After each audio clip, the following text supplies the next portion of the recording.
Ammar? Assalamu alaikum warahmatullahi wabarakatuh. Alhamdulillahi wassalatu wassalamu ala Rasulillah. Welcome, Ammar Bhai. What can I do to you? Sheikh, I had a question. Some of my friends, like when we talk, they narrate hadith or they share hadith with me. If I hear something really new, I go home and try to check it, what they said is correct or not, to check if it's authentic.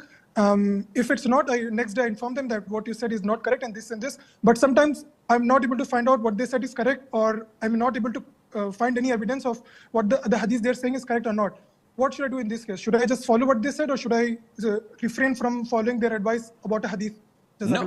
Wajazak. Akhi, this is normal. We all do this. I do this all the time. I hear something new, I learn it, I go back home, I check.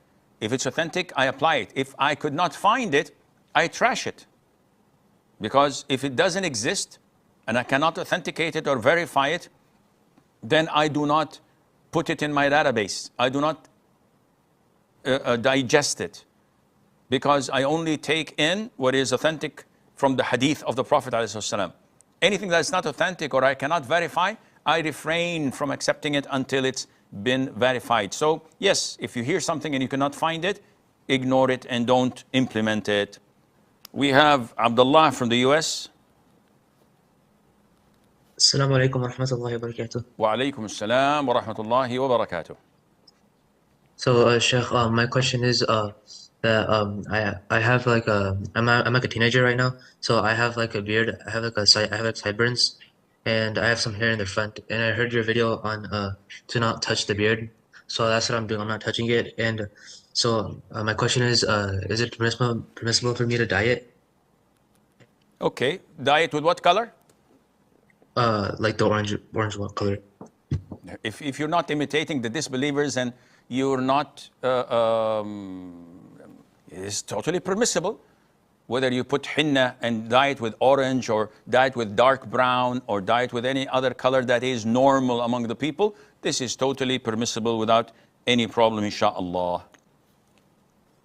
Abdul Wahab from Hong Kong. Assalamu alaikum. Wa alaikum assalam wa rahmatullahi wa barakatuh. So my question is, I work in an airport as a baggage handler. Sometimes a haram package such as musical instruments pass by once in a day or two. So I have to put it in a belt when I'm working alone. So what's the ruling on it?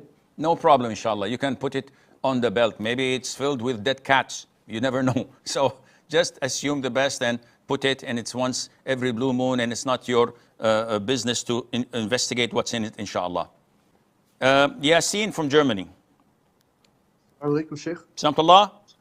Sheikh, my question is, if somebody says the morning of Afghar, Asr time, would he still get the reward of saying it, or does it have to be said at Fajr time? Jazakallah khairan. Yasin, are you referring to the morning adhkar or the evening adhkar? The morning adhkar. No, if he says it at Asr time, it's over. Once the Dhuhr is called, the most authentic opinion is that that's it. You're not protected anymore. So be careful.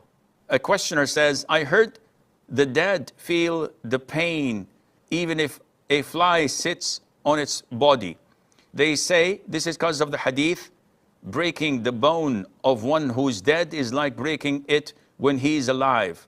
Does this hadith indicate that the dead people feel extreme pain when their bones are broken? The answer is no. The hadith is referring to how to respect the corpse of a deceased person. After the soul is extracted at the time of death, the person who died does not see or feel his body when it's being washed, transported, shrouded, prayed upon, placed in the grave. He regains his hearing and feeling once the soul is placed back for questioning, and this is when he hears the flip-flop or the shoes of those who had just buried him leaving the graveyard. And then he's questioned by the two angels, and he made to sit in his grave in a way that is not resembling anything that we know of in this life, because he's dead. So how is this going to happen? How is he going to be tormented or given favors and blessings of Allah in his grave? This is a different phase and stage of life. There's this life on earth, then there is the life in the hereafter for eternity, and in between there's the life of barzakh. This is the life of the barzakh. When he's in his grave, we have no knowledge of what's happening. But does the corpse of the deceased feel the pain if we slap it, if a fly falls on it, if someone drops it? No, it does not feel the pain. But the Prophet is telling us that the breaking the bone of a dead person is like breaking it when he's alive. I mean, in it having its sanctuary, it having its status in Islam to be respected and taken care of, and Allah knows best. Danielle from Ireland. Danielle. Assalamu alaikum, Sheikh. Assalamu Assalamu alaikum. alaikum. I want to ask, you know, in the Salah, we cannot let the Imam go 2 pillars ahead of us. But if the Imam is 2 pillars ahead of us, what do we do in this situation? Do we just leave the Salah? Like, what do we do? Why did he become 2 pillars ahead of you? Is it because you came late, or he was too fast, or you were too slow? I was too slow. And then in this case, you skip this rak'ah and keep on praying with the Imam, but consider this rak'ah to be void.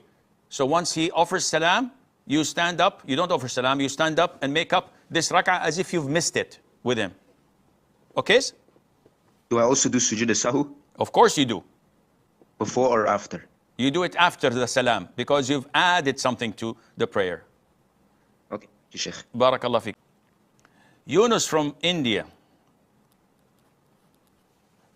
Assalamu alaikum wa rahmatullahi wa barakatuh, Sheikh. Wa alaykum assalam wa rahmatullahi wa barakatuh. Sheikh, nowadays in colleges, Sheikh, graduation ceremonies took place, Sheikh. So for the students, is it permissible to wear black robe and black hat on that day, Sheikh? Okay. Jazakumullahu khairan, Sheikh. Wa jazakum. So this question is an issue of dispute. People, when graduating, they tend to wear these black robes and put these square hats with things dangling from it to receive their certificate in a ceremony. So what's the ruling on participating in such ceremonies? Some people say it's okay because this is part of the customs and everybody's doing it. I personally believe that this is not a Muslim tradition. Neither these robes are ours, nor these hats. If you come to our country and you wear the black robe with the golden stripes on the side, which is the Arab garment worn in Eids and festivals and the likes, yeah, this is okay. But to wear the same robes and black squared hats, this is, in my opinion, not permissible, as it's imitating the disbelievers, and Allah Azza wa Jalla knows best.